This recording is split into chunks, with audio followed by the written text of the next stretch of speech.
Bueno, queridos amigos, en un nuevo programa de Malvinas y sus protagonistas, en esta ocasión tengo el placer de entrevistar al comodoro retirado, veterano de guerra de Malvinas, Julio Brouwer de Koning. ¿Cómo estás, Julio? Hola Matías, ¿cómo estás? Un gusto de conocerte y para mí es un orgullo y un placer charlar con vos sobre este tema de Malvinas, ¿no es cierto? Sobre la guerra que nosotros tuvimos en 1982. Exacto, exacto. Y para mí es un placer también conocerte, eh, de conocer la historia de ustedes a través de un libro, poder tener la posibilidad de hablar con ustedes, para mí siempre es un placer. Bueno, me alegro mucho que te guste este tema. Y para empezar a conocerte un poquito del principio y que la gente también te conozca, me gustaría preguntarte en dónde naciste y cómo te nació esta vocación de aviador militar. Bueno, yo nací en un pueblo chiquito, donde yo nací ahora, ya un pueblito, no sé cuánto, serán 4 o 5 mil habitantes, no sé Ujú. exactamente, pero un pueblo chico, de Córdoba, se llama Villa Escazubí. Sí. Está en el sur de Córdoba, para que se ubique, está entre Río Tercero y la localidad de Oncativo. Así Ujú. que en el sur, zona bien de ahora agricultura, Sí. que bueno, es un pueblito muy lindo, que tuve el honor la semana pasada de participar en un acto de Malvinas donde el intendente nos homenajeó a cuatro, éramos 6 aproximadamente, 6 7, todos soldados combatientes, y yo que era el único, digamos, oficial, que Ujú. era piloto de Sí. helicóptero, que me invitaron y bueno, hicieron un acto muy lindo, pusieron un cartel en la entrada del pueblo, Ah, algo bien. no muy común, ¿no es cierto? Un cartel Ujú. enorme de Malvinas, con los Sí. nombres de todos los combatientes de Malvinas, y cada uno que llega al pueblo, lo primero que ve es el cartel de los Buenísimo. combatientes y de los héroes de Malvinas. Muy, muy buen Así que ahí gesto. nací hace ya 75 años. Bueno, no es mucho. Ya pasaron No, 40 de la guerra. por eso. Así que bueno, pero estoy bien, gracias a Dios. Es lo más importante. ¿Y cuándo decidiste entrar en la Escuela de Aviación Militar? Mira, yo decidí entrar en el año 69. Ujú. Este, bueno, primero yo había estado en un instituto de la Armada, en la Escuela Naval, y ahí no tuve mucha suerte. Así que después probé porque me gustaba la vida militar, me gustaba la disciplina, bueno, y los aviones también, porque yo quería ser aviador también en la parte de naval. Ujú. Bueno, no pude terminar la escuela ahí y bueno, entré a la escuela de aviación y ahí me fue muy bien. Entré en el 69, fueron 4 años duros de cadete, de los cuales ahí sí fui abanderado de la escuela, así que estaba en mis anchas por ser de Córdoba, era es muy importante el hábitat donde uno vive, la familia, todo eso. Así que ahí me fue muy bien, me gustó mucho, la vida de cadete es muy dura, Ujú. nada que ver con la que después, posteriormente, uno es oficial y bueno, después piloto, bueno, nada que ver. Pero ahí te enseñan las bases de lo que es un militar Sí.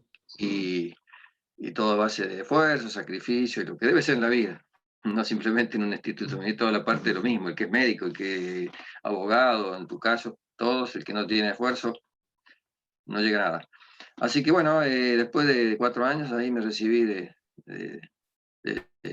alférez y después Ujú. hice posteriormente un año más el curso de aviador, que es lo que yo aspiraba, siempre me gustó. Me gustó de adolescente, no de chico, porque te imaginas en ese pueblo chiquito no había nada, simplemente era un río hermoso que pasa al lado y esa era mi vida. Así que te imaginas. Así que de ahí nació después mi vocación, ahí dentro de la escuela vi, bueno, antes de entrar ya quería ser piloto, obviamente, y bueno, tuve la suerte de lograrlo Sí. y llegar a la especialidad de helicóptero, que es una especialidad muy linda, bueno, muy espectacular, que tampoco me imaginé que era así. Y ahí hice mi carrera prácticamente desde que empecé la vida de aviador, después del curso. Hice el curso de helicóptero, bueno, y el helicóptero me permitió conocer muchísimas cosas.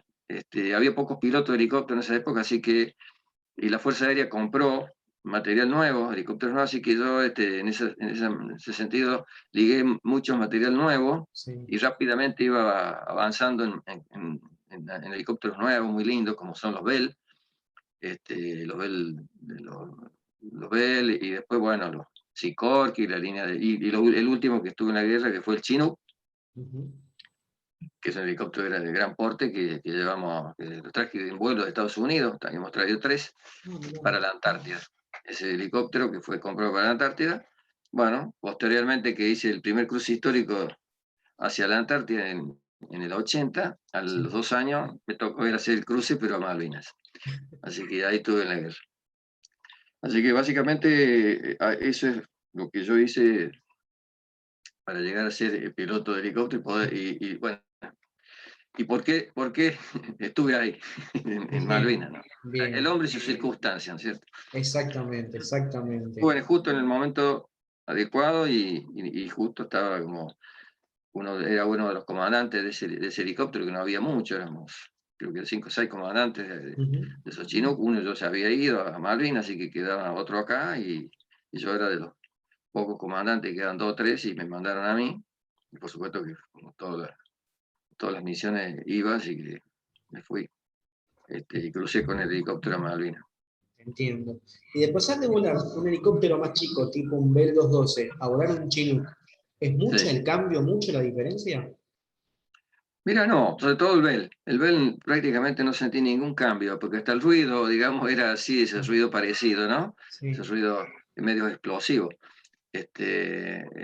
Después yo había volado el Sikorsky también, que era un poco más chico, Ujú. grande, el helicóptero, pero no, me resultó mucho más fácil de lo que yo me imaginé. Mira, El pilotaje prácticamente era muy parecido. sí, El piloto de helicóptero, cuando aprendió a volar en helicóptero, nosotros aprendimos a volar en el Hughes, que es un sí. helicóptero chiquito de 4 plazas, El que le avispa debe decíamos ser. ¿eh? El avispa. No, le decimos Ah, la bolita, porque ah, es como un huevo, o el sí. huevito, es un helicóptero muy bueno, Hughes, la turbina, con ese aprendimos, y bueno, fui instructor de ese helicóptero, y después pasé al UH-1H, Ujú. no el Bell 212, el Bell 12 no lo habíamos comprado, y con ese fui a la Antártida, después que hice el curso. El Bell 12 lo compramos después en el 78, Sí. y yo en el 80, en el 79 fui a buscar el Chinook de Estados Unidos. Y ya con las horas de vuelo que tenía de Bell y de UH y Corky, tenía como, no sé, voy a decirte 3.500 horas de vuelo de helicóptero, Ah, o por ahí, generalizo, ¿no? Generalizo.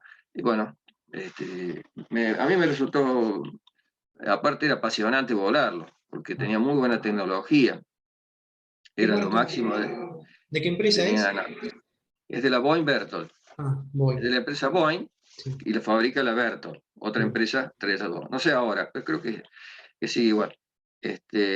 Todavía están en vigencia estos helicópteros, por supuesto Ujú. más avanzado, con otras tecnologías, pero Sí, el fuselaje es es más igual. o menos igual. Nada más que, por supuesto, les aplicó toda la tecnología del momento, digamos, navegación nocturna, con radares, con visión nocturna, bueno, todo lo que te puedes imaginar. Nosotros lo que teníamos era un navegador, 2 navegadores inerciales cada helicóptero, que esos navegadores son autónomos, no necesitabas de un satélite, por eso que Ujú. eran navegadores de guerra, Sí. porque si te apagaban el satélite, era totalmente autónomo. Así que Ujú. teníamos 2 navegadores que eran muy buenos, extraordinarios. Los compramos para ir a la Antártida, ¿no es cierto? Porque allá no hay, necesitábamos eso para orientarnos Sí, y no perdernos, porque si se pierde ahí, no hay nada donde ir. sí. Así que te había que ir al lugar preciso. Así que con eso, eso era muy moderno, esos helicópteros, todo, pues, como navegación. Después podíamos llevar hasta 100 soldados sentados, tranquilos, con su equipamiento. Bueno, levantábamos camiones, Ujú. tractores, todos los cañones de Darwin, todos fuimos llevados con el Chinook, ya sea colgando, Sí. normalmente colgando, porque adentro no entraban, y bueno, toda la logística, comida, todo lo que te puedes imaginar que podíamos llevar del puerto argentino, que llegaban la única pista que había, y con el helicóptero llevábamos a Darwin, porque caminos en las Islas Malvinas no hay, Ujú. no había. Ahora hay un camino, creo que va a Darwin, que es donde van toda la gente a ver el cementerio nuestro ahí.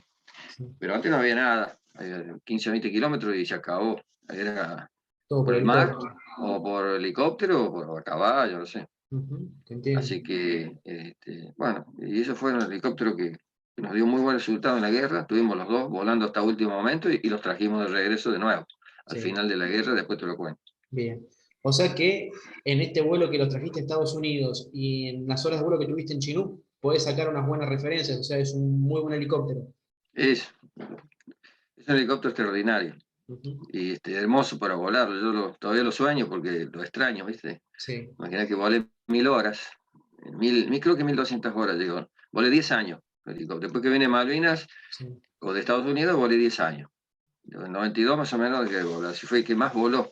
Mira, Después el helicóptero, bueno, unos años después, ya creo que 6, 7 años después, no voló más. Ahora los dos helicópteros están en el museo de Morón. sí, Impecable, están muy lindos para visitarlos porque están ahí, muy bien bien, mantenidos para verlo, bien. ¿no? Sí, sí, sí, los conozco por foto, no, no tuve la posibilidad de ir hasta Morón, pero se los ve muy lindo, muy, hicieron como un, le metieron mano, por decirlo de alguna manera, lo dejaron lindo. Sí, sí, bueno, sí, como todos los aviones ahí, Sí, todos los aviones parece que están por volar. sí, Están sí, es verdad. impecablemente pintados, con Sí, los motores, con los instrumentales. Es una barbaridad, es bueno que la gente lo conozca, ¿no? Sobre todo los chicos. sí, Muy bueno conocer, ahí está toda la historia de había sido. nuestra aviación Sí, argentina, ¿no? No sí. solo militar, sino hay algo civil también. Ujú. Y llegando al 2 de abril del 82, a vos, ¿en dónde te encontró? Acá en Buenos Aires, yo estaba en la séptima brigada aérea, no era nuestra base de helicóptero, Sí, el Morón, sí. y así que yo estaba volando avión, porque yo era piloto de avión también, las dos cosas volaban. Ah, mira. Y iba a volaba un avión guaraní en Palomar, en la otra brigada que teníamos, y cuando fui a volar un día, ese día 2 a las 8 de la mañana, fui a buscar la hora de vuelo para salir y me iba, me acuerdo, a Córdoba, con vuelo pasajero, y me dijeron, no, dice, no te enteraste, a la madrugada se ocupó de nuevo recuperamos las Islas Malvinas. Así que bueno, me volví a mi casa y tuve 2, 3 días, 4 días en Morón, Sí, esperando que me llamen, porque cuando llegué ya estaba mi jefe de escuadrón, que era en aquel momento el mayor Pose, sí, era el jefe de escuadrón nuestro, que inclusive fue el que fue a Estados Unidos con nosotros. Así que fue el primero que se voló con un chinook hacia las Malvinas, mira. creo que fue el día 5 por ahí. Y yo una semana después ya me ordenaron que me fuera a Río Gallego, el otro estaba en la Antártida, porque había estado cumpliendo misiones en la Antártida, el helicóptero, había ido yo, me parece que sí, había estado con la Antártida con el helicóptero, entonces estaba todavía trabajando allá, Ujú. y me dijeron, bueno, que fuera a Río Gallego y que el helicóptero ya había ordenado que se regrese porque podía volar, tenía autonomía para cruzar todo el Drake en 6 horas de vuelo Sí, hacia Río Gallego. Así que fue hacia Río Gallego, me llevaron en un Hércules como a las 5 de la mañana y todo ese día aproveché para descansar porque no había dormido nada la noche anterior y lo pintaron, el helicóptero llegó a la tarde, a la noche, lo sí. pintaron, todo color mimetizado y el otro día me fui a Malvinas y ahí, bueno, empezamos a operar. ¿Qué- Ese, digamos, fue el 2 de abril. y qué, o sea que era naranja en un principio, ¿no? Porque si volaban a Claro, Antártida, color el típico. helicóptero era color naranja arriba, porque es el color que más se ve en la Antártida, y Mm. gris abajo. Ah, bien, Originalmente era así. Y bien. después lo pintaron a todo de color Mimetizado. mimetizado verde, distritos verdes, bueno, lo que había, pintura que había ahí, pues, me da una pena porque lo que sale, lo que Sí, salió, la pintura en Estados Unidos de ese color y cómo lo pintaron. Acá lo pintaron en una noche, ¿te imaginas? sí, así, rápido. Así que, Y claro. en ese momento, ¿qué grado tenías vos? Primer teniente, Y hay tres, por lo que nos era el contaste, ¿qué tercer. tenías? 34, 35 años tenías. Sí, sí, 35 años. 25 años. Y Sí, como sí. un oficial, ya con varios años dentro de la fuerza, haber cruzado a Malvinas, ¿qué se te cruzaba por tu cabeza? Bueno, algo raro, ¿no? Algo raro porque nunca imaginé, y nadie se imaginó que íbamos a entrar en guerra, porque cuando uno entra a la Fuerza Armada, uno no cree que va a entrar en guerra con nadie. Sí, Se prepara para la guerra, pero nunca dice, bueno, vamos a entrar en guerra con este. ¿No? Ya estuve próximo a entrar en conflicto en el 78, no sé si te acordás, con Chile. Con Chile. Bueno, la primera acción de guerra, digamos, que se hacía, que se iniciaba ahí el conflicto fuerte, era con los helicópteros la toma de las islas. Yo estaba en un Bell 212, que es donde estaba volando en ese momento, Sí. y íbamos a tomar unas islas que ya estaban tomadas por los chilenos Ajá. y minadas, así que no sé cómo íbamos a salir de ahí. Así que gracias a Dios, 24, 48 horas se paró todo, gracias al Papa en ese momento, así que ella estuvo en situación de entrar en guerra. Y ahí, pero esto fue, bueno, nunca, o sea, siempre teníamos, cuando nos fuimos a Malvinas, tenía confianza, no tanto porque cuando yo estaba en Río Gallego esperando el helicóptero, veía en televisión cuando el presidente dijo, vengan, que le vamos a presentar la batalla. Dije, ay, bueno, acá se acabó todo y que Dios nos ayude. Y bueno, la verdad que todo ese mes trabajamos duro porque todo lo que llegaba había que repartir. En un mes tuvimos que prepararnos porque los ingleses vinieron, que Exacto. nadie creía. Exacto, exacto. ¿Y qué cantidad de helicópteros y de personal cruzó a las islas? Nosotros cruzamos 36 en total, éramos 12 pilotos Sí. y 24 éramos los suboficiales, los mecánicos. Así que éramos 36 en total, vivíamos ahí todos juntos, Sí. teníamos ya las vivencias de haber vivido tantos años volando juntos, así que ya sabíamos cómo convivir. Una de las cosas muy importantes para el helicópterista y es la tripulación. Siempre volábamos cuatro, no volaba solo, volaba siempre con el piloto, Sí. o el otro piloto, yo era el comandante y el otro era piloto en realidad. También eran, nada más que era por mis horas de vuelo y porque me habían habilitado a mí de comandante, pero todos teníamos la misma capacidad prácticamente de piloto. Después había 24 mecánicos repartidos en los Bell 212, había 2 Bell 212 y 2 chinos.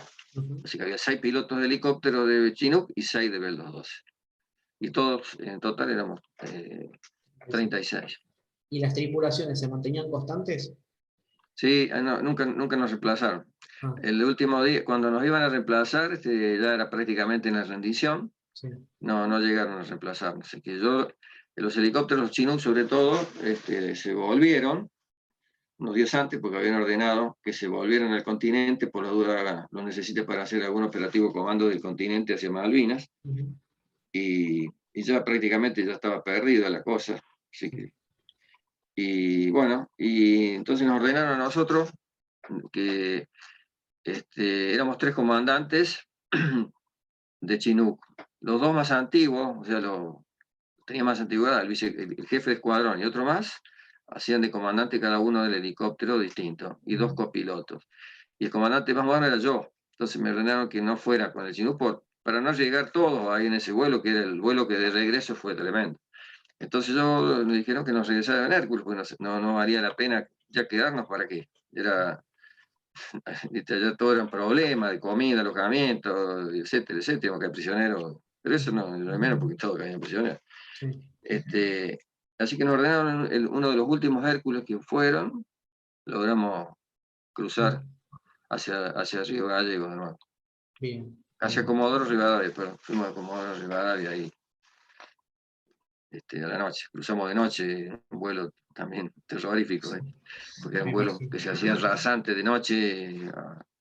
Vos veías que las hélices y los Hércules estaban a 4 metros 5 del mar, no más. No es nada. Algo, sí. Pero bueno, realmente era lindo verlo, mientras no pase nada, pero realmente era un espectáculo ver eso, ¿no? De noche, como el Hércules iba con de noche con una suavidad, eso sí, no se movía para nada, pero desde la cabina se veía el agua, así que de noche te imaginas lo bajo que íbamos.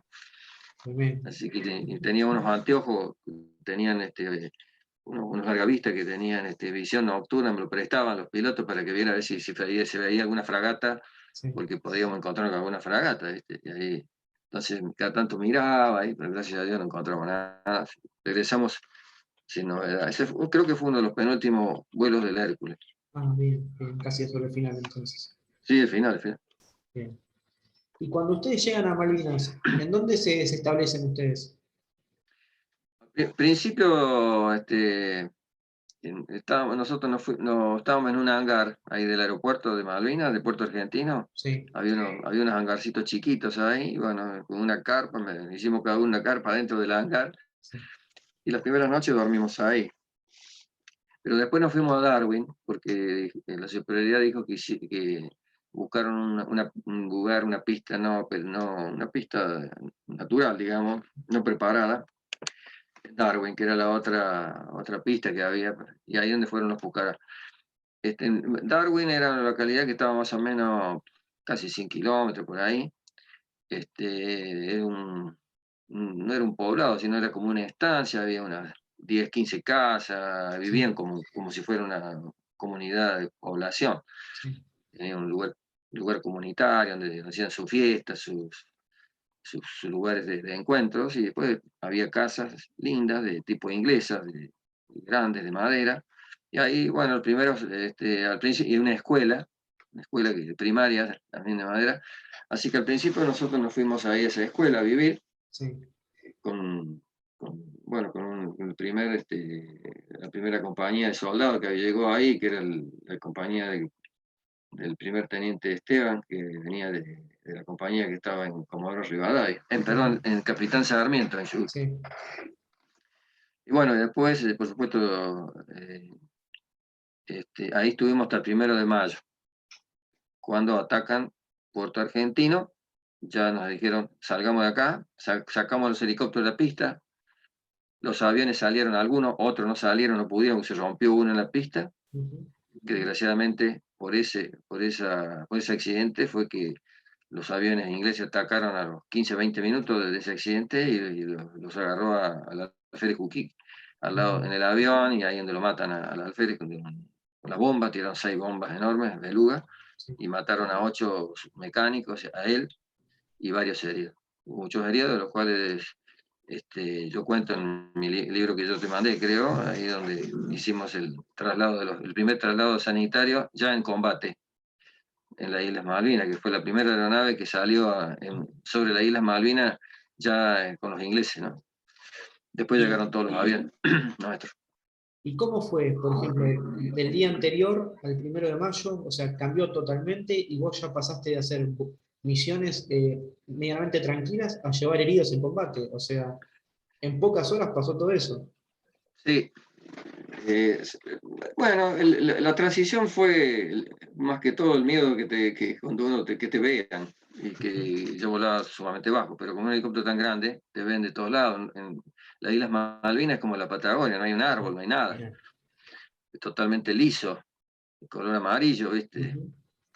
Así que no, trataba de volar lo más bajo posible, y siempre estaba comunicado con el radar Sí, que teníamos. No hablábamos prácticamente con nadie, obviamente, porque si no también te te triangulaba. escuchaban y te podían mandar un misil inclusive. Sí. Así que prácticamente pasamos de la preguerra, hasta que el 1 de mayo fue ya el, la- el bautismo de fuego tremendo, Ujú. con eso que te conté. Bueno, y ahí empezamos a volar casi todos los días, llevando cosas, trayendo, yendo, viniendo a Puerto Argentino, trayendo combustible. Teníamos un cañón que consumía combustible, permanente nafta, un Sí. cañón muy moderno que tenía el ejército, con eso bajaron un Harrier, o dos, creo que uno lo vi. Los de Un 35 cañón mil. de radar, un cañón de 35 milímetros espectacular, con Sí, radar, con control de tiro. Cuando el radar te captaba al sí, avión, el cañón empezaba a tirar, le disparaba automáticamente, así que sí. si lo captaba el radar, ya el avión era prácticamente derribado. Y así Entiendo. fue lo que le pasó en inglés, porque el 1 de mayo nos atacaron y nadie le tiró un tiro. Ujú. Nos sorprendió totalmente, porque venían muy bajo, y ninguno de la artillería antiaérea Reaccionó. lo sorprendió. Sí. Y después vinieron confiados, creyendo que no teníamos artillería antiaérea, Sí. y resulta que encontraron que cuando pasaron, muy confiados, se encontraron que teníamos de todo. Así que fue donde ahí cayó y murió uno de los oficiales, que lo enterraron en Darwin, de un piloto de Harry. Taylor, sí. Así es. ¿Y qué te iba a decir? Y vos me dijiste que iban de Puerto Argentino a Darwin, aproximadamente en horas, en tiempo de vuelo, ¿cuánto era eso? Bueno, uno de los vuelos era Darwin, 20 minutos, más o Ah, menos. 20 minutos. Pero íbamos a todos lados. También había otra pista que fui también cuando hicieron un grupo comando los ingleses en Sí, Borbón, en la sí, isla Borbón. al norte. Sí, ahí estábamos 15 minutos. Todos eran vuelos de 15, 20 minutos. Ah, Porque la velocidad del helicóptero hacía que llegaba más o menos en esa, depende, lo más lejos eran 15, 20, 25 minutos, no más. entiendo, te entiendo. Ah, Y ustedes, los cuatro helicópteros, los dos Bell y los dos Chinook, cuando estaban ahí en Darwin, ¿qué estaban? ¿Ahí en el medio del poblado? ¿Estaban aparte? ¿Dónde estaban ustedes? O sea, ¿dónde dejaban los helicópteros? sí, cuando nosotros ya previamente sabíamos que en cualquier momento nos iban a atacar, así que no fue una sorpresa el ataque. Si Sí, bien fue una sorpresa cuando nos dijeron, digamos, fue más que dijeron, bueno, ya está. Pero nosotros sabíamos que si ya atacaban, lo primero que íbamos a hacer era sacar los helicópteros de la pista, porque era blanco perfecto, y lo metimos dentro del caserío, donde estaban los pobladores de ahí, que eran sí. de casas que estaban muy separadas, así que ahí no estaban seguros porque sabían que no iban a atacar, no iban a atacar al pueblo. Así que los helicópteros estaban en ese sentido, estaban muy seguros. No así los Pucará, que pues te digo, trataron de salir y no pudieron. Y ahí nos rompieron un montón nos metieron varios Pucará, ¿no? Sí, bien. Ya que mencionaste al mayor Pose, ¿cómo era Sí. él como jefe de ustedes? Bueno, era un hombre muy, muy correcto, lo conocíamos ya de muchos años. Ujú, Él prácticamente mi profesión, mi especialidad, más que todo de helicóptero, se la debo a él, porque fue el que me dio la oportunidad. Cuando yo fui y le dije, yo quiero ser piloto de helicóptero, me dijo, bueno, hacían falta, y me dijo, sí, cómo no. Y él me dio y fue prácticamente un instructor toda la vida, porque me enseñó muchísimas cosas, era muy correcto, muy, muy bueno. Aparte, muy buen conductor, ¿no? Así ujú. que le gustaba mucho la disciplina, el orden, muy serio, así que, y al mismo tiempo amigo, así que podíamos confiar en él cuando teníamos un problema y él te lo solucionaba. Era un tipo que lo extrañamos mucho, Ujú. siempre lo mencionamos, al mayor Pose, ¿no? Fue Que con bueno la tener. señora, la Ujú, señora también nos ayudó bastante desde acá del continente con su equipo radio aficionado, sí, que casualmente, da la casualidad, ¿no? Cuando yo estaba en Estados Unidos, traíamos los helicópteros, ujú, me acuerdo del mayor Pozzi me dijo que si podía ir él era radioaficionado, compré ujú. un aparatito, un aparato muy lindo, moderno en ese momento, y fui a comprarlo yo, lo fui a traer en Miami. Así que ese aparato lo trajo, lo instaló en la casa de él, y la señora hacía de contacto siempre, ya sea para la Antártida, en la Antártida que no teníamos comunicación, hablábamos como estoy hablando con vos, así hablábamos en un equipo bárbaro, y yo de mi helicóptero hablaba en frecuencia, en baja frecuencia. Sí, Así que, y en Malvinas también nos ayudó bastante, porque teníamos comunicación con mi familia, con la familia de todos, y ella sabía de cómo estábamos nosotros. mira, eso Sí, sí, fue muy, un muy nexo importante, importante. claro. Bien. Así O, que o sea que fue bueno tenerlo como referente al mando de ustedes. sí, fue buenísimo. Sí, porque lo conocíamos aparte. Ujú, Imagina sí, que yo fui a Estados Unidos con él sí, a buscarlo, así que conocía todo su carácter, su forma de ser, sí. cuando se enojaba, no se enojaba, sabía todo, ¿no? Así que, era un hombre de carácter, no va a creer que Ujú. era tan, un hombre de carácter, pero vos Pero, tenías un problema y siempre te lo trataba de solucionártelo, no era que no podías sí, hablar con él, al contrario, siempre él quería solucionar y ver qué problema tenías cuando vos no estabas de acuerdo con él. Así bien, que era una persona, yo aprendí mucho de él, mucho, bien, mucho. Sobre todo me sirvió para cuando tenía el grado de él, sí, siempre acordarme cómo era él, ¿no? Y sobre todo siempre me decía, cuidar a los suboficiales. mira, Dice, los suboficiales que son los mecánicos, dice, esos tenés que cuidarlos mucho, mucho, mucho, porque son tus amigos, tus aliados, o sea, y todos sus subalternos que necesitan toda ayuda, siempre van a necesitar toda ayuda. Así que Un buen pues consejo. sí, lo tenía grabado a fuego eso, por eso que yo siempre nos encontramos con los suboficiales y realmente es emocionante charlar con ellos porque eran como hermanos, directamente vos le decías quiero esto y lo tenías al segundo, no preguntaban nada. Y lo mismo que él me preguntaba a mí, o si tomábamos, nos sentábamos a tomar mate y cada uno nos tomábamos mate entre nosotros. ¿No?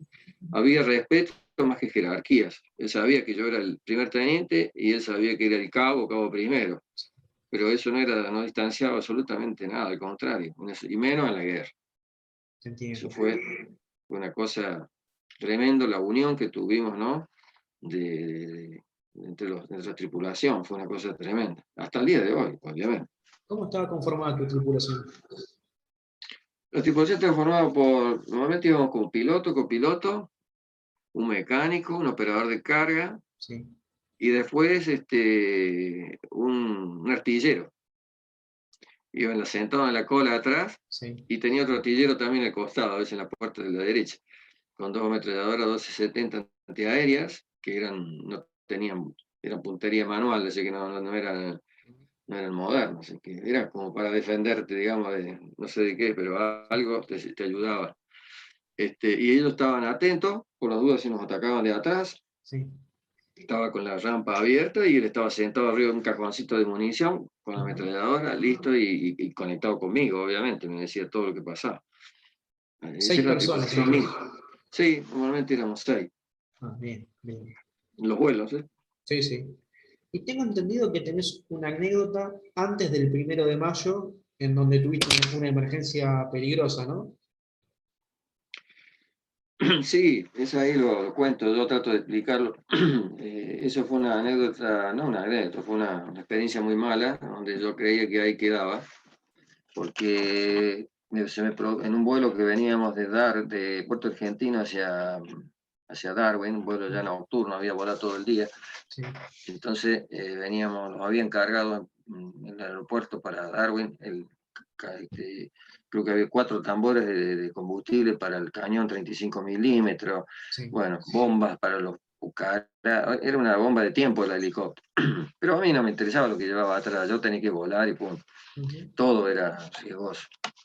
Y salimos de noche, dije yo, bueno, vamos, me voy a dormir a Darwin, porque yo tenía el lugar de la escuela para dormir, ahí en el aeropuerto tenía que dormir en el helicóptero, no sé dónde iba a dormir, bueno, esas cosas que uno quería volver a casa, digamos, que estábamos Sí. allá. Y bueno, y le dije a mi compañero que se llama Beltrame, era el copiloto, digo, vámonos, bueno, vamos. Dijo. Cuando llegamos a Darwin, próximo a Darwin, cuando uno va desde Puerto Argentino a Darwin, hay una ría de entrada de mar, que tendrá, qué sé yo, 3, 4 kilómetros de ancho, y después te encontrás con Darwin. Sí. En Darwin hay unas instalaciones, como te nombraba, y había un lugar donde nosotros aterrizábamos con el helicóptero, que vendría a ser, creo, la pista, ¿no? Cerca de la pista de los aviones. No estaba iluminada, nada. El tiempo estaba más o menos, había un poco de niebla, muy oscuro. Bueno, venía volando por instrumentos, el helicóptero tiene piloto automático, así que veníamos perfecto. Y entonces llamo Pose, al mayor Pose, y me dice, bueno, dice, yo lo voy a iluminar con un Land Rover que teníamos, que había sido de los pobladores, Sí. lo teníamos nosotros, que tiene una sola luz. Así que yo voy a estar con la luz prendida, ese es el lugar del aterrizaje. Sí. Bueno, sí, yo me he confiado, qué sé yo. No sé lo que me pasó, todavía estoy explicándome que paso la ría y me descuido, se ve que el cansancio y el otro copiloto tampoco se dio cuenta porque me tenía tanta confianza en mi capacidad de piloto. Entonces voy acercándome a la luz, que vi esa luz, que no sé si era la luz en realidad, pero no me fijé bien en los procedimientos. Venía con mucha velocidad, no bajé la velocidad para hacer estación. La cuestión es que paso la luz Sí. Y ahí, cuando paso la luz que tenían, porque había sacado los ojos de los instrumental, que es lo más peligroso, cuando uno deja de volar por instrumento y pasa a volar visual de noche, ahí es recontra peligroso, porque si no estás bien seguro de lo que ves el suelo. Y bueno, eso fue lo que me pasó, que entré a la nada misma, a la noche misma, y me produjo lo que se llama desorientación espacial. Es decir, que vos se te produce una sensación de que no sabes ni dónde estás, una sensación de que no sabes pilotear, no sabes nada de nada, ni sabes dónde estás, una desorientación de tu cabeza. Tremendo. Es cuando a veces doy el ejemplo, cuando uno se levanta de noche, viste que una vez se levanta por cualquier cosa y está todo oscuro y está medio dormido y uno cree que la puerta la tiene a la derecha y resulta que en realidad sigue derecho y se encara a la pared. Es porque uno tiene la mentalidad mal, tiene la mente mal. Bueno, así me pasó. Bueno, fueron creo que 2 minutos duró eso, para mí fueron tremendos. Eternos.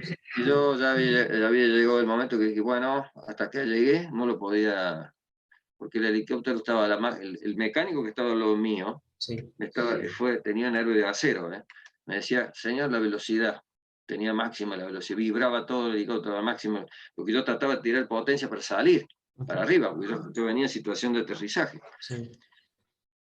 Me fijo en el horizonte artificial, que es donde dice qué viraje tenés, tenía casi 90 grados, ¿viste? Para un lado iba a 90 grados, o sea que el helicóptero iba para la izquierda todo, para la derecha todo, y digo, bueno, acá estaba esperando el golpe. Y en ese momento dije, todavía no me maté.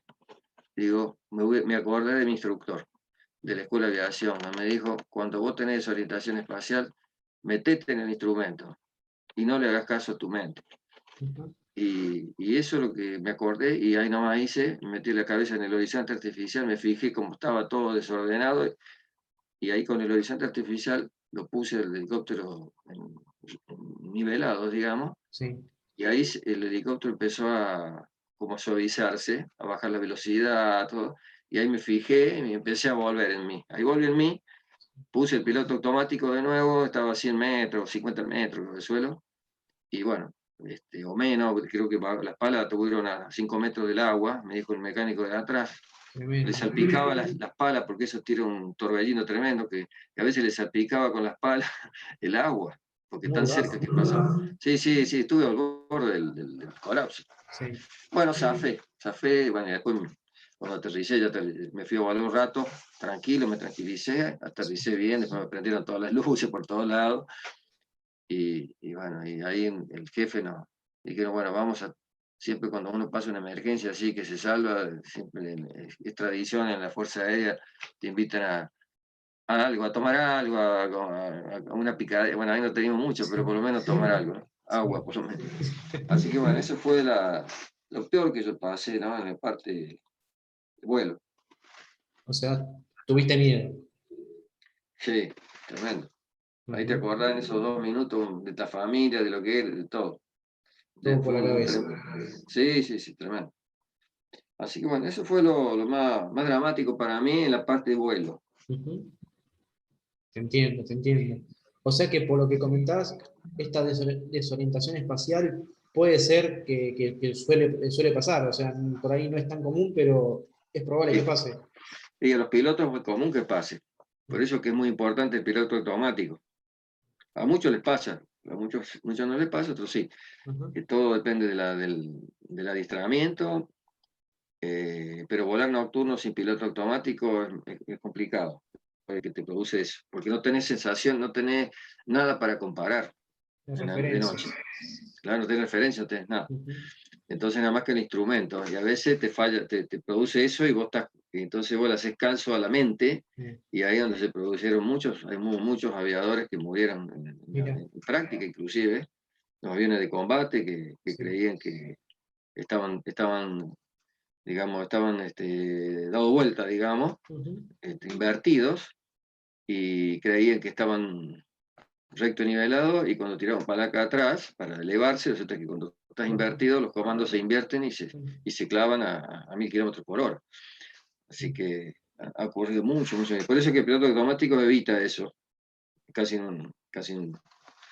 en un 100%, ¿viste? Porque Sí, el te piloto entiendo. automático hace él y vos seguís todo por instrumental, que es lo que Hasta que tienen te todos los libros. toca aterrizar, ahí lo aterrizas vos. Claro, aterrizas vos, Sí. normalmente. A los aviones modernos ahora aterrizan solo, ¿viste?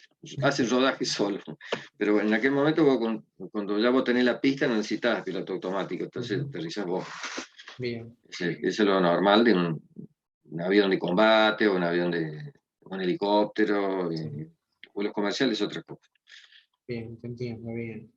¿Y cómo fueron los días posteriores, así en mayo? ¿Ustedes estaban presentes cuando fue el combate de Darwin?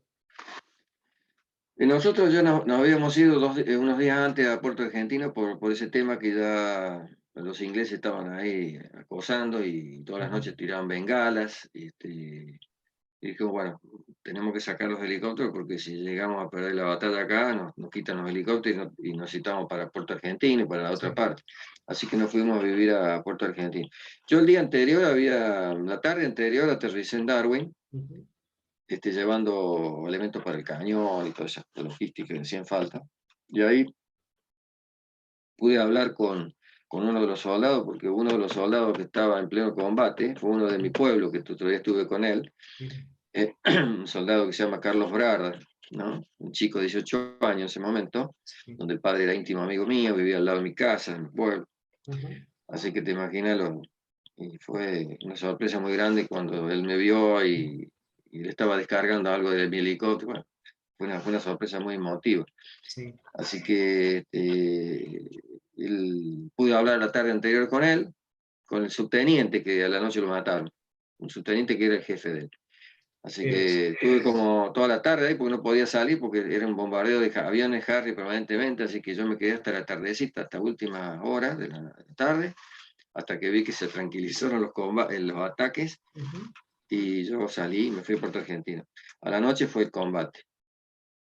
Bueno, y ahí pasó lo que pasó, fue el primer combate duro que tuvimos en Darwin, Sí. un combate nocturno más que todo fue, así que duró poco, pero fue muy duro,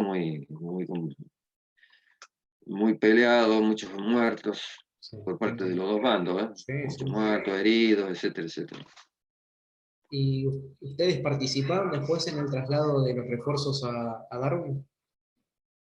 Sí, también nosotros participamos la noche anterior, yo había ido a la tarde. Sí. Al otro día a la mañana, no la noche que fue, al otro día a la mañana mandaron un Chinook con otra tripulación, Ajá. hicieron 2 vuelos llevando gente para reforzar, pero ya prácticamente ya no había más nada que hacer. Así que, pero fueron, sí, a la mañana otro de los pilotos. Vos no ¿No? volaste eso. No, no, Ah, no, no, no, no, porque nosotros no volé porque no me tocaba, porque en sí. realidad nosotros o hacíamos un vuelo cada uno. Es Ah, decir, hoy me toca a mí, sale un vuelo, yo, y así nos turnábamos, así que, porque los vuelos eran ruleta rusa, te imaginas que sí. salíamos y los Harry de arriba no sé en qué momento te bajaban, así que cada vuelo era el que le tocaba, le tocaba. Así que se respetaba eso, y bueno, esa vez le tocaba a él y fue él, y Entiendo. ¿Tuviste algún encontronazo así con algún Harrier, alguna maniobra evasiva que tuviste que hacer? no, gracias a Dios no, no lo Sí, vi yo. sí. Ellos me vieron el 1 de mayo porque fue el vuelo sanitario que iba con heridos, Ujú. que yo después del 1 de mayo llego el vuelo y a mitad de camino me dicen que tenían 3 Harry arriba de mi cabeza, que me Sí, saliera de esa ruta. Bueno, eran los 10 primeros minutos de vuelo y me dice el suboficial de atrás, que era compañero del que estaba muy mal, dice, mira, se acaba de morir un fulano tal, que era uno de los artilleros del Pucará. sí. Yo aterricé en una niebla porque no había nubes. Cuando no había nube éramos nosotros, Sí, presa. claro, era muy peligroso. Entonces nos veían fácilmente. Así que Sí, bueno, y apenas aterricé, tuvimos 5 minutos más o menos, y dije, no, tenemos otro grado, y bueno, seguimos a Puerto Argentino. Pero posteriormente, cuando terminó este tema, que llegamos a Puerto Argentino, se salvaron la vida, eran como 18, salvaron la vida, la mayoría salvó la vida, excepto 2 que murieron, ujú. en una presentación de un libro de un cabo de la Fuerza Aérea que había estado en Malvinas, que ahora está en España, se puso en contacto, y había quedado prisionero, se puso en contacto con unos oficiales de inteligencia de inglés, años después de la guerra, y le dijo que los helicópteros esos lo habían visto, pero que los Harrier se habían quedado sin combustible. O sea, tenían muy poco combustible, tenían que ir a cargar al buque, así que Dios nos puso Sí. un hándicap y nos salvamos. Así Mirá que por vos, eso pero eso me enteré 20 después, años después. 20 años después. Claro. O sea que ese helicóptero se considera como tumba de guerra. Sí, ya lo han considerado tumba de guerra, sí. ¿Qué Hay un sí. monumento muy lindo en Río Grande, Ah, mira. que lo inauguramos hace 2 años, justamente antes de la pandemia. Eh, que fui, nos llevaron a un vuelo de Fuerza Aérea, nos llevaron a Río Grande. Sí. Una de las palas del Chinook que llevaba esos oficiales que murieron, hicieron un monumento con una pala arriba apuntando a Malvinas. Después está la Virgen de Loreto, un monumento muy lindo que hicieron ahí. Y lo inauguramos el 2 de abril de hace 2 años. Ah, bien. En esas vigilias que se hacen allá en el sur, que son muy Sí, importantes. sí, Bueno, sí. un frío, así no te imaginas, como todo, ahí Río Grande, un frío bárbaro. Pero bueno, lo inauguramos y después no fui más. Después vino la pandemia y bueno, y este año seguro que hicieron vigilia de nuevo ahí. Sí, seguro. ¿Qué matrícula tenía el helicóptero que volaste? Normalmente le volaba el hotel el 91 y el 93 teníamos allá. Ah, El 91 era el que llevé los heridos. ah, bien, bien. Y los últimos días así de la guerra, ya cuando pasa lo de Darwin, y ustedes están en Puerto Argentino, eh, me imagino que les toca hacer misiones de transporte y de abastecimiento, ¿no? Sí, normalmente eran vuelos a Darwin, cuando cayó Darwin ya prácticamente los vuelos prácticamente ya no teníamos muchos vuelos porque los ingleses ya habían tomado toda esa parte, Ujú. así que prácticamente los vuelos se empezaron a parar porque estábamos ahí y bueno, únicamente abasteciendo algunos vuelos para ejército. El ejército tenía Sí. sus helicópteros, así que también ellos se abastecían con los helicópteros de ellos. Así que bueno, prácticamente la última parte ya que fueron los últimos días, estábamos en Puerto Argentino. ¿Los chinos que tenían ejército eran exactamente iguales que los de ustedes? Prácticamente sí, Ah, tenían alguna diferencia no de pilotaje, sino de comando, alguna cosita, ah, pero sí, eran los mismos, el mismo motor y todo, casi, ah, sí, casi igual. Los repuestos eran iguales, pero después los utilizamos, porque ellos los perdieron, los dos helicópteros quedaron sí, allá. sí. Nosotros los recuperamos, así que ellos tenían muchos repuestos, así que pudimos seguir volando gracias a veces los repuestos que tenía acá ellos, ¿no?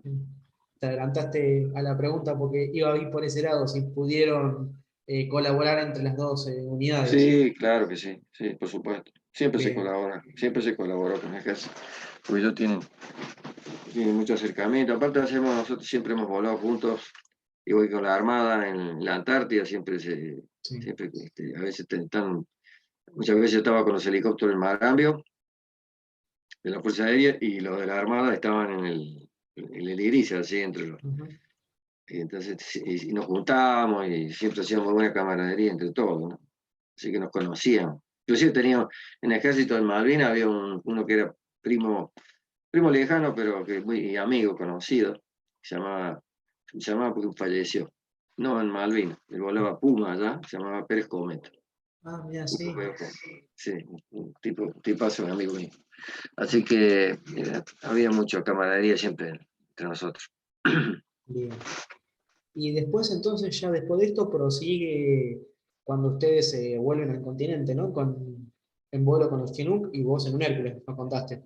Sí, sí, sí, sí, yo estoy contando ahora, tengo lo que escribió Pose sobre el regreso, muy bueno, muy interesante, y lo voy a escribir en el librito este que tengo yo, ya lo voy a poner. Sí, Sí, fue un vuelo muy, muy interesante, te lo abrevio nada más. sí, sí. Le ordenan llevar los helicópteros hacia el continente, Ujú. y resulta que el helicóptero, el Chinook, tenía para hacer, digamos, vuelos de varias horas, tanques suplementarios que se ponían adentro, eran quita y pon, digamos. Y nosotros estábamos volando siempre con un tanque suplementario que eran más o menos 4 horas de vuelo. El cruce para desde Río Gallego hasta, o más cerca, Río Gallego, Río Grande, a Malvinas, eran más o menos derecho, eran casi 4 horas, 3 horas y media, por ahí, 4. Con lo Pero justo. bueno, no teníamos, no. Y aparte del vuelo que se hacía en ese momento, había que hacer, como hacían los Hércules, a veces que había que hacer, eran 5 o 6 horas de vuelo Ujú. para eludir las fragatas, ¿no? Sí. En fin, una navegación hacia el sur, hacia la Antártida, volver, bueno, Ujú. era tremendo, de noche. Así que ellos salieron de noche y hicieron ese tipo. Ah, ¿y cómo hicieron para suplementar esos tanques? Bueno, juntaron tanques de 200 litros de combustible del helicóptero, que el JP-1, el queroseno refinado de los aviones. Sí. Pusieron 15 tambores por cada helicóptero y con 2 bombitas manuales sacaban combustible y mandaban al tanque principal. Una máquina. El tema es que si una de las bombitas esas se rompía, gastaba más el helicóptero que lo que la bombita tiraba al tanque, ¿no? Con todo el peso que tenía. No, porque claro, consumía más el helicóptero que lo que la bombita podía tirar al tanque. Así con las dos sí, pero con una no. Bueno, así que eh, eso anduvo bien. Pero apenas salieron, en plena, todavía era de noche, y uno de los helicópteros que le prende la luz más catastrófica, digamos, que es la baja presión y alta temperatura del rotor, Ah, mira. que esa de emergencia dice aterrice tan pronto sea posible, porque ya en Marambia habíamos perdido un helicóptero por eso, o sea, el rotor se había Sí. trabado y bueno, tuvimos se perdió. Ujú. Y eso, bueno, se prendió esa luz y dijeron los pilotos, bueno, si el helicóptero sigue funcionando, si nos tiramos al agua, porque estaban en el medio del agua, Sí. dice, vamos a seguir porque puede ser una falla eléctrica y efectivamente fue una falla eléctrica. Ah, Así que mira. fue lo único que tuvieron y te imaginas que volaron casi 2 años, 2 horas con esa luz que en realidad Y ya se fue. sabían que no era grave porque si no ya se hubiera roto todo, porque se trababa el rotor, se rompía todo. Así que se fueron y así regresaron los helicópteros a los chinos. Los Bell 12 no, porque no estaban vencidos, no podían, tenían menos autonomía y no pudieron cruzar. Y Así que pero si hubiesen todos estado. los pilotos cruzaban si- un Hércules Ujú. para el continente. Y cuando ustedes cuando vuelven al continente, eh, que al otro día o a los 2 días que ya termina la guerra. Sí, una semana más duró Ah, aproximadamente. una semana más. Sí, sí, porque, más o menos. Sí, ¿A una vos te, semana más. sor- a vos te sorprendió el resultado o ya te lo veías venir? No, ya a mí no me sorprendió porque sabíamos la batalla de Darwin, sabíamos la tecnología que tenían, Ujú. este, sabíamos bueno, que tenían mucha tecnología, tenían de todo, eran muy Sí. superiores en cuanto a tecnología de armamento y todas esas cosas. Así que era muy difícil, quizás si lo que dicen ellos, que si las bombas que tiraron nuestros aviones hubieran explotado en los buques, y, Ujú. se hubieran hundido a lo mejor 5 o 6 más, y se las vieron mal ahí con eso, y si hubiéramos tenido más los aviones de la Armada que tenían el Exocet, Sí. que habían comprado 15 aviones y no teníamos los 15 Exocet, teníamos Ujú. 5, ¿no? Así que Sí. tiraron 3 y bajaron 3. Le pegaron inclusive al Invencible, al Ujú. portaaviones, Sí. hicieron desastres a la flota. Pero no hubiéramos tenido consecuencias peores, quizás, porque estaban apoyados por la NATO, estaban Ujú. apoyados no por la OTAN, digamos, Sí. estaban apoyados por Estados Unidos, pusieron otro portaaviones, creo, ellos también, así que tenían armamento y nosotros perdimos un montón de aviones, ya no daba para más, así que sabíamos que era muy difícil, ¿no? Yo sinceramente que nunca creí que íbamos a ganar, ¿sabes? No creía, Sí. sinceramente. ¿Cómo iba a terminar? No era indefinido, pero yo veía que la cosa no era. Pero bueno, yo tampoco sabía cómo se había combatido en el terreno, ¿viste? Con la artillería de ejército, fue unas batallas tremendas, ¿no? Eso yo me enteré después, porque yo vivía mi vida, yo no era una película que yo estaba mirando, no, Totalmente. Vos estás entrado en yo miraba lo función. mío, yo lo único que sabía era lo que estaba haciendo yo y lo que tenía que hacer. El resto no tenía ni idea ni cómo estaba, ni cómo vivía, con todas las cosas que pasaron, ¿no es cierto? Que sé en Darwin que vivían en un pozo de zorro, porque los vi, estaban muchachos, pero la vida de ellos era totalmente distinta a la nuestra. Cada uno vivía su vida, los radaristas vivían su vida, vivían en su hábitat y lo que tenían que hacer bien ellos, nada más. Cada uno hacía lo suyo, eso, así fue la cosa. Entonces, por eso que uno decía, si te decía que quién iba a ganar, no sé, yo no, en ese momento no. Lo único que sabía que estábamos en plena guerra, que podía pasar cualquier cosa. Que no sabías al otro día te levantaba o ya no te levantabas más, qué sé yo. Entiendo. El resto no, ni pensaba. ¿Y vos perdiste algún compañero de promoción, algún amigo cercano en la guerra? Sí, perdí dos compañeros de promoción. Uno lo bajaron con un avión, él volaba en la 4B, Sí. lo bajó un Harrier, creo, y murió.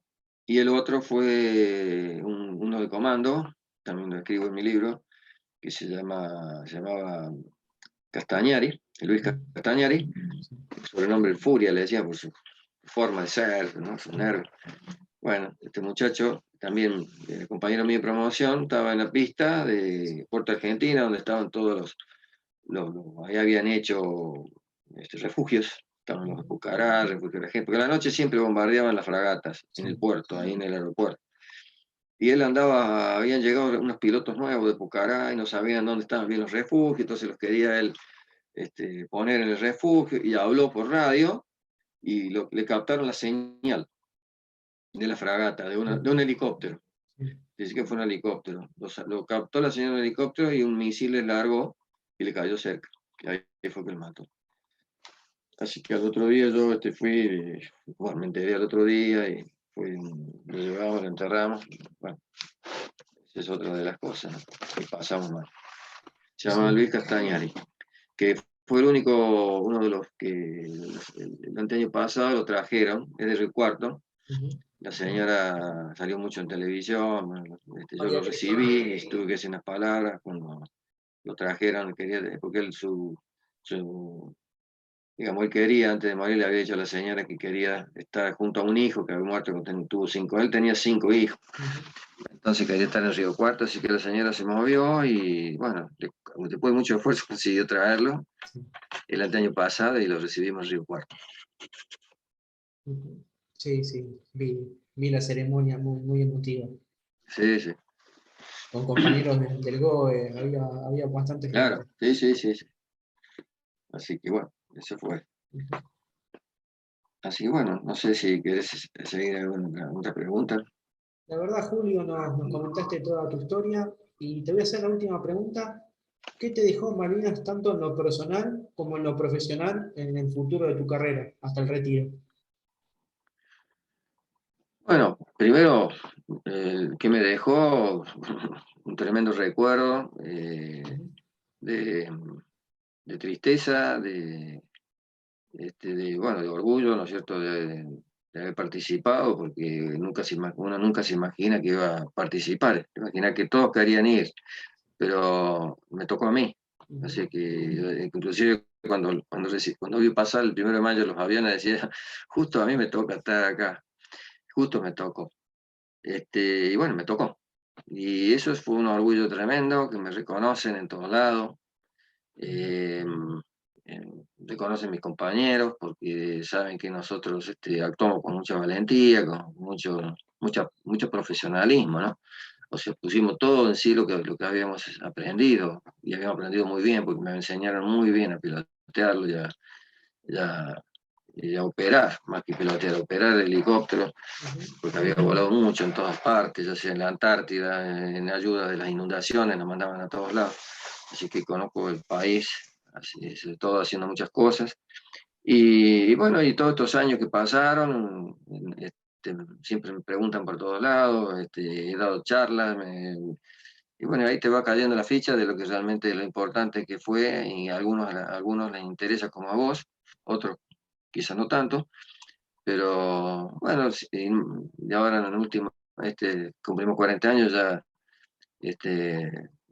me llamaron de muchos lados, Río Tercero, soy de allá, bueno, tengo familiares allá, así que voy cada tanto a Río Tercero, estuve hasta hace poco.